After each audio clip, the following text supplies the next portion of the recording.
Also, if you're following a car and they take the Tearoff off, it's like Mario Kart. All right, here we go. Revealing what Lewis Hamilton wears. Hi guys, behind me I have some of the items that I wear through a race weekend or through a season. Check it out. Okay, he's got his little race outfit. Here we have the race suit that you'll see me in.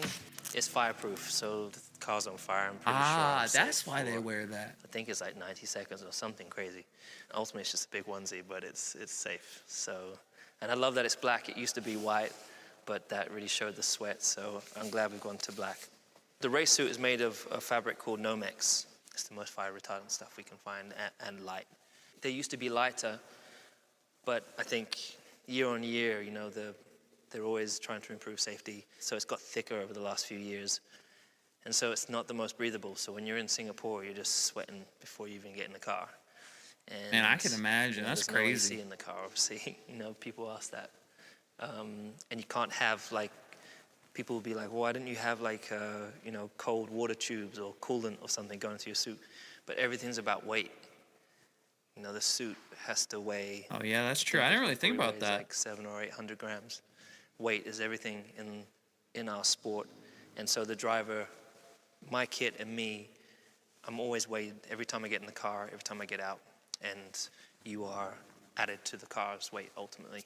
In an ideal world, you want to be the lightest you can be, but back in the day you would, because then you could have ballast to move it around. So the taller drivers couldn't get to my weight, and so you would have an advantage, is where now all the drivers have to be 80 kilos with their kit.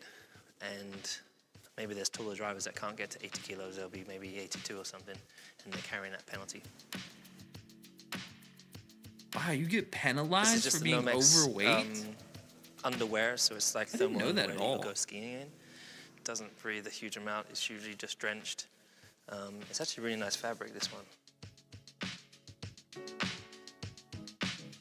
These are the race boots. There was a period of time before where our weight was even more important, and we didn't have this new rule where you have to be 80 kilos. And so I was trying to get the weight down as much as possible. So you're cutting back everything. You're trying to reduce the amount of rubber on the back. I put this carbon plate on a boot that I designed just for hill support in the cockpit. But it's like a sock. It doesn't weigh a lot. It's quite flimsy.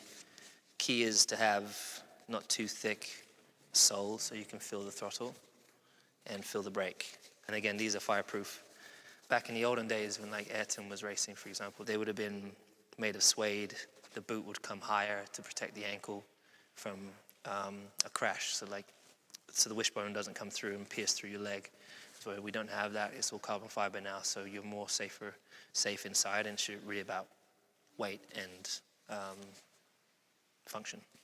Ultimately, so many things I should have patented stuff, but when I started to work with Puma, we sat with them, and I put them in the office, and I'll be like, okay, well, why do you have this? Why is there extra material here? When I put it on, why is there this? You know, so I just asked lots of questions. I was like, can we cut this down? Can we cut this off? For example, we now have a lead that comes through here and comes out here. So just trying to talk about function and trying to make things simple, as often people make things complicated. And with the boots, I think many of the drivers are giving input because we're using them all the time. I think we got to a really good place. We had the lightest boots at one stage, and then now we don't need to have the lightest ones, so we have like a happy medium.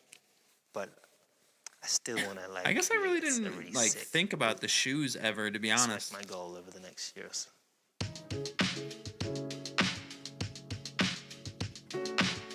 This is my helmet from 2022.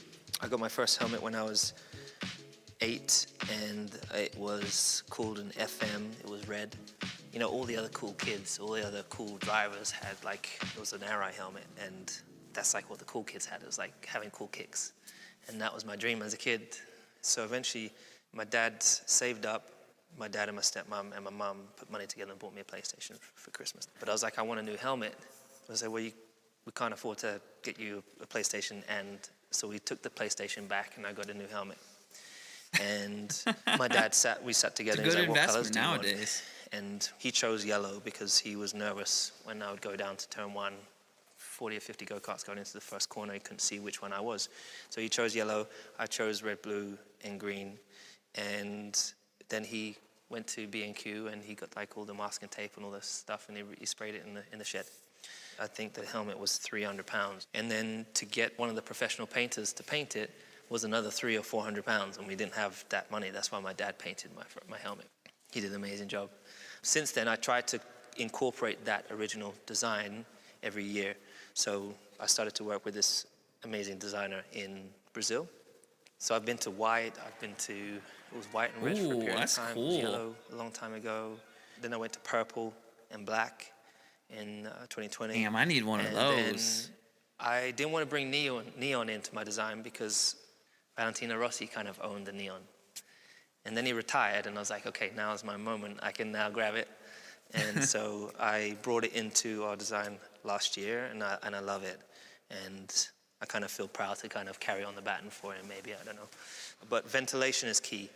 So this helmet, the one I had before, if he wears for a long, gloves. long I think time, I see had no some ventilation. gloves. This has amazing ventilation, great protection. In here, there's like a super thick plate. If something metal was to hit us at over 100 miles an hour, and it's all about like front impact and I think rear impact, but like the side is quite soft. I think you can probably squeeze the side because that's not really ever a scenario that you'll be in. And anyways, purple has always been my favorite color. This exact purple was on my go-kart when I was 9. Everything was anodized purple. It was the coolest kart ever. And so I brought it back and put it on my helmet. And then purple inside. When you're younger, on your way up, you have like one helmet maybe for several years. I always like took the visor off, cleaned it, kept it like spotless and looked after it the best way I could. Is when you get to Formula 1. That's how everything is when you're a kid, before you have any money. So I have a lot of helmets through my career. Tearoff strips, the biggest worry about these is when you pull them off, you have to be really careful where you put it. If you go up, it will go into the engine intake. If you go out to the right, most often the side pod will suck it down into the brake duct. And if it goes into the brake duct, your race is over because the brakes will just overheat. And this happens so many times. Also, if you're following a car and they take the Tearoff off, it's like Mario Kart. You know, like if you're following another driver and they take their Tearoff off, it could go up into like the head. bananas. It could be stuck on in your front brake duct.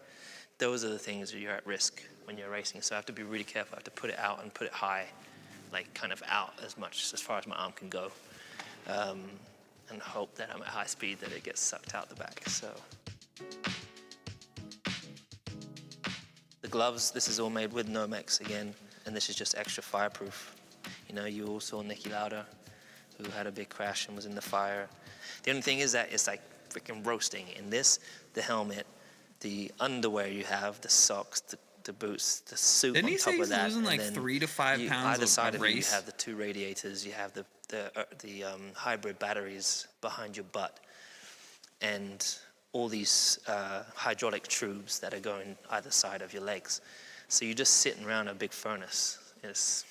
So you're just hot a lot of the time.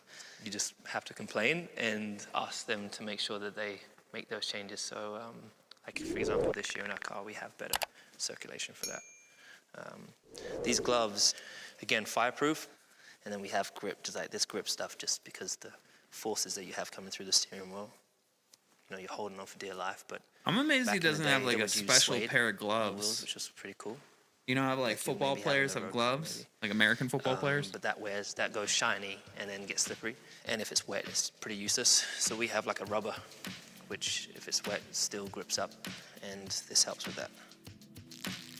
Alright boys, that wraps up this video. If you want to answer any of my questions, put the timestamp and then the answer. If you want to, you can like and subscribe. If you want to recommend a video, hit me up over on Instagram. It's @KainuReacts. And then don't forget, take it easy.